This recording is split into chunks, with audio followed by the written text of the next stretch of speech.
விரல் சொடுக்கி வந்ததல்ல சுதந்திரம், உடல் உருக்கி வாங்கியது சுதந்திரம்.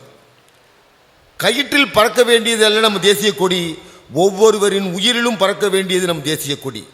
தீவிரவாதிகளின் உச்சம் நிறைந்த உறைவிடமல்ல நம் இந்தியா, தேசியவாதிகளின் இரத்தம் வரைந்த வரைபடமே நமது இந்தியா என்று சொல்லி அனைவருக்கும் குடியரசு தின நல்வாழ்த்துக்களை சொல்லி நான் எவ்வளவோ பேசலாம்னு நினச்சிட்டு வந்தேன். இந்த வேம்பு பொண்ணு வந்து அத்தத்தில் மண்ணை போட்டுச்சு. மரப்பாச்சி பொம்மைக்கு துணி கட்டியது நாங்கள். மெட்ராஸில் வந்து பாரு நாருது. மரப்பாச்சி பொம்மை எந்தா சத்ரோ, எங்கள் பாட்டி உங்கள் பாட்டி போயிட்டா. இப்போ எல்லாம் பியூட்டி, முடி வெட்டி ஷேவ் பண்ணுறதுக்கு 150 ரூபா, எனக்கு உங்கள் புருவ முடியை பிடிக்கிறதுக்கு 550 ரூபா.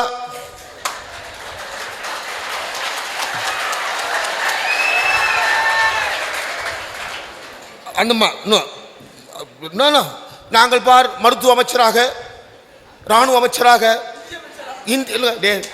ஆம்பளை கிட்ட இருந்த வரைக்கும் சிதம்பரம் சிங்கு நல்லா இருந்ததுடா. என்னைக்கு பொம்பளை கிட்ட கொடுத்தோமோ நாரி போய் ஜிஎஸ்ல போய் பைபாஸ்ல போய் நிற்குதுடா நம்ம நிதி நிலைமை சொல்லக்கூடிய அளவுக்கு கெடுத்து வச்சிருக்கு.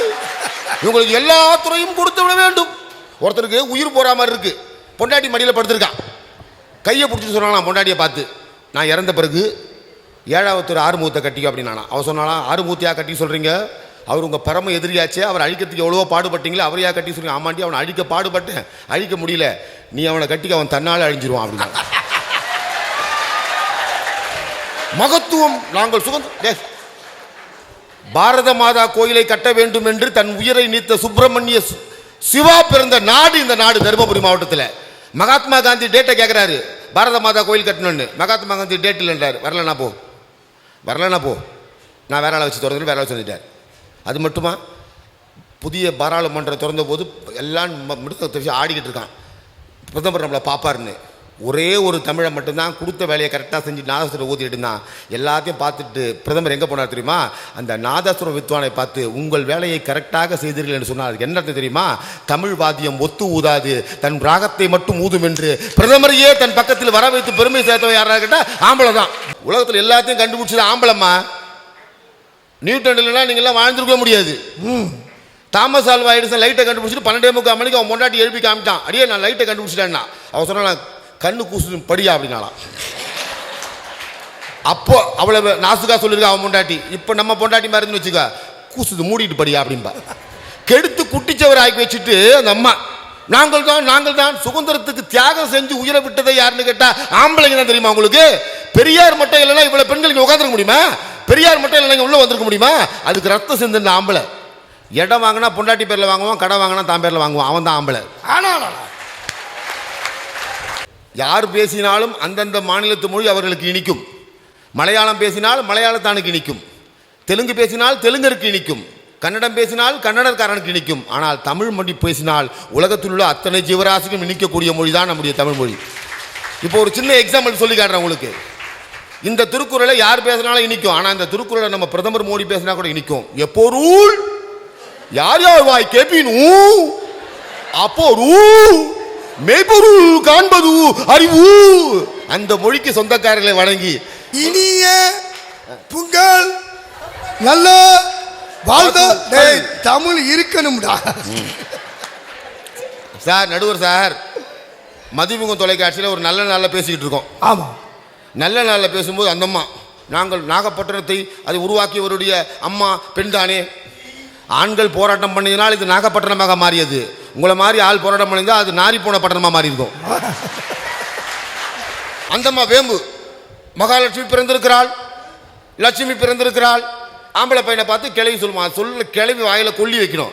மகாலட்சுமி பிறந்திருக்கா, லட்சுமி பிறந்திருக்கான்னு சொல்லிட்டு ஆம்பளை குழந்தை பிறந்தனா கிட்ட வந்து அந்த கிளவி சொல்லுவோம், டேய் உனக்கு கொல்லி வைக்க பையன் பிறந்துட்டான்டா. அபசகனமான வார்த்தையை சொல்லி ஆரம்பிச்சு குத்து விளக்கேற்றுறது இன்னைக்கு தான். ஆனால் ஒன்னே ஒன்று இந்த கல்லூரியை பாராட்டுறாங்க, ஐசக் நியூட்டன் கல்லூரியை. முதல்ல ஆம்பளையை குத்து விளக்கு ஏற்றி வச்சு விளங்க வச்சு ஒரு மிகப்பெரிய ஃபங்க்ஷன் உங்கள் ஊரில் தான் இருக்குது. ஏன் தெரியுமா?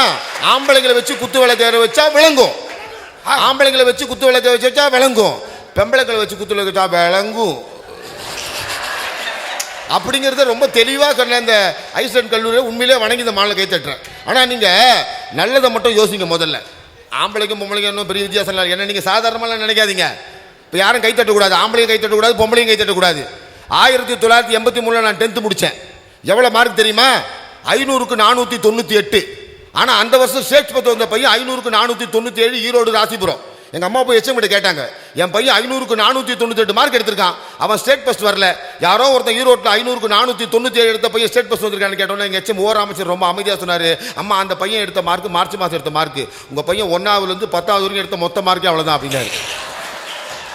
அதுக்காக நான் என்னையா தற்கொலை பண்ணிக்கிட்டோமா இல்லை ஊரை விட்டு ஓட்டுமா? இவங்க தான் பிரச்சனைக்கு காரணமே அவங்க தான். நான் ஒரு பொண்ணை பார்த்து திடீர்னு கேட்டேன் நடுவர் அவர்களே, ஆமாம் அது என்னம்மா எல்லா பொண்ணுங்களும் காதலங்கிட்ட ஐஸ்கிரீமாக வாங்கி சாப்பிட்றதுல என்னம்மா லாஜிக்குன்னு கேட்டேன்.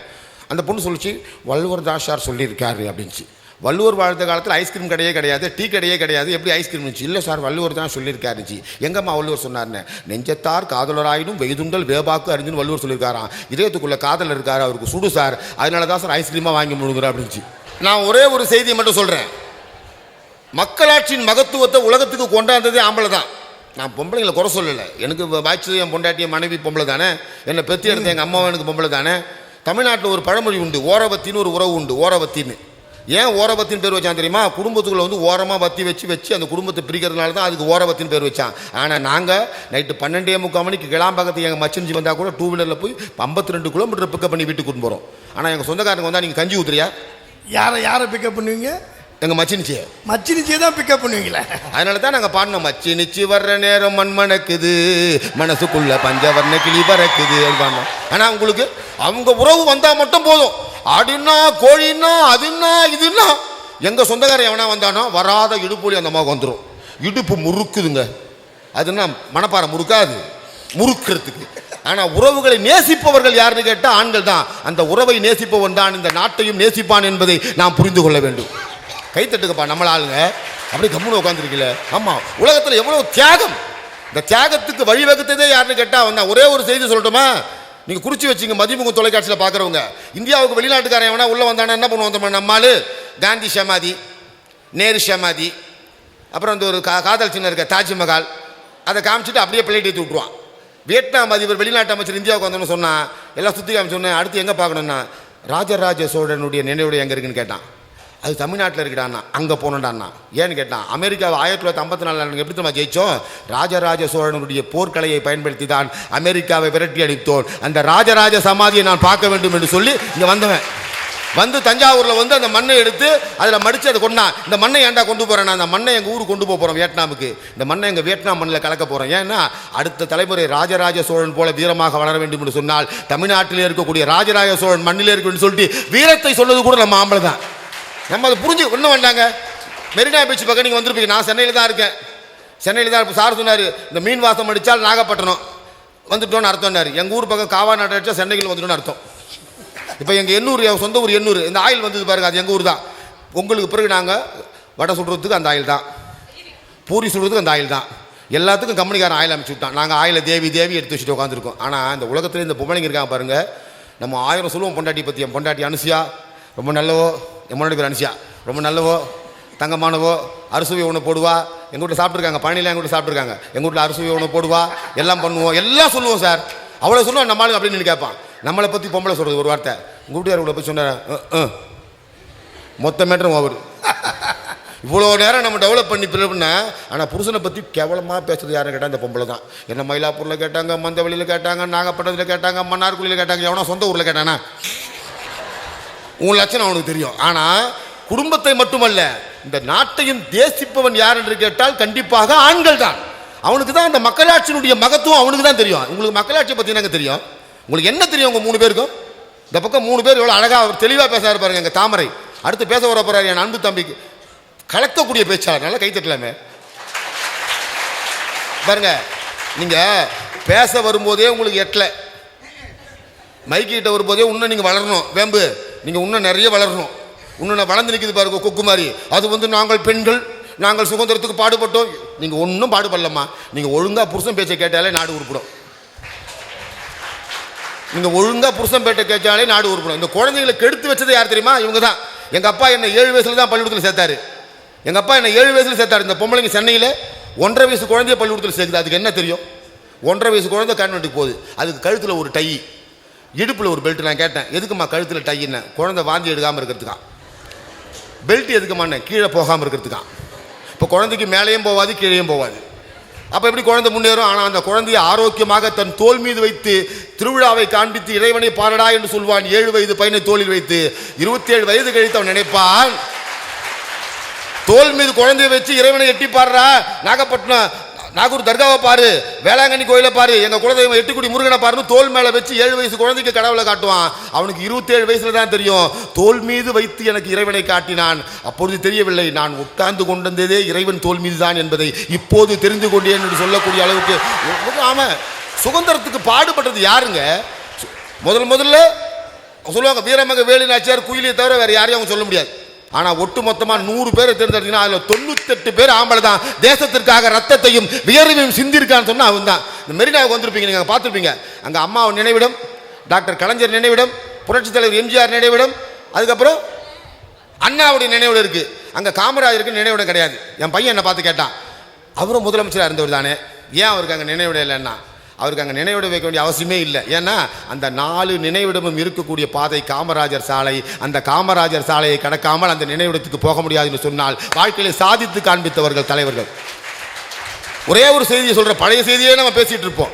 சுதந்திரத்துக்கு முன்னாடி வெள்ளைக்காரங்கிட்ட மாட்டி, வெள்ளைக்காரன் சுருட்டில் மீசையை சூடு வச்சு மீசையை திரிச்சு கருக வச்சான் ஒருத்தரை.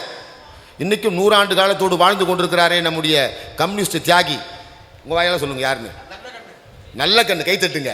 வெள்ளைக்காரன் சூடிலை வச்சு இப்பொழுது கூட எழுதி கொடு, உனக்கு விடுதலை கொடுக்கிறேன்னு சொல்லும்போது நாட்டுக்காகவே நான் வாழ்வேன் என்று சொன்ன நல்ல கண்ணு இன்றைக்கு கூட கோடிக்கணக்கான பணத்தை கையில் கொடுத்தவுடன் அதை தான் கட்சிக்கு கொடுத்து மக்களுக்கு செலவு செய்யுங்கள் என்று சொல்பவன் யார் என்று கேட்டால் கண்டிப்பாக ஆண்கள் தான் என்பதை சொல்லுகிறேன். அவனுக்கு தான் அந்த மக்களின் மகத்துவம் தெரியும், மகனின் மகத்துவம் தெரியும், பெண்ணின் மகத்துவம் தெரியும். ஒரே ஒரு செய்தியை சொல்லி நிறைவு பெறுகிறேன் நடுவர் அவர்களே. கல்யாண டைமில் இந்த நகை வாங்க போவாங்க. பொண்ணுக்கு அப்பா அம்மா பொண்ணை கொண்டு போவாங்க. பொண்ணு நகையை பார்க்கும்போது அம்மா பில்லை பார்க்கும், அம்மா பில்லை பார்க்கும் எவ்வளோன்னு. அப்போ தான் பொண்ணு மூஞ்ச பார்ப்பான், பொண்ணு ரசிக்கிறாளான்னு. அப்படியே கல்யாணம் பண்ணி மட்டும் 32 சவரம் 40 சவரம்னு போட்டு கொடுத்து கல்யாணம் பண்ணி மாப்பிள்ளை கூட அனுப்பும்போது அம்மா பொண்ணு கையை பிடிச்சிக்கிட்டு நகைலாம் பத்திரம் அப்படின்பா, நகைலாம் பத்திரம் அப்படின்பா. ஆனால் மாப்பிள்ளை பக்கத்தில் போய் நின்றுட்டு, மாப்பிள்ளை என் பொண்ணை ரொம்ப செல்லமாக வளர்த்துட்டேன், என் பொண்ணை பத்திரமா பார்த்துங்கன்னு சொல்கிறோம் யாருன்னு கேட்டால் ஆம்பளை தானே. பெண்ணையே பாதுகாப்பாக வளர்க்கக்கூடியவன் ஏன் இந்த மண்ணை பாதுகாப்பாக வளர்க்க மாட்டான்? பெண்ணையே நல்லவளாக வளர்க்கக்கூடியவன் ஏன் இந்த நாட்டையே நல்லவளாக வளர்க்க மாட்டான் என்பதை சொல்லி, இந்த நாட்டையும் வீட்டையும் பேணி காப்பது பெண்களுக்கு வேண்டுமானால் ஒரு 20% இருக்கலாமே தவிர 80 விழுக்காடு ஆண்களுக்கு தான் என்று சொல்லி மக்களாட்சி மகத்துவத்தை உலகத்திற்கு சொன்னது, சொல்லப்போவது, சொல்லிக் கொண்டிருப்பது ஆண்களே என்று சொல்லி வாய்ப்புக்கு நன்றி கூறி விடைபெறுகிறேன். நன்றி, வணக்கம்.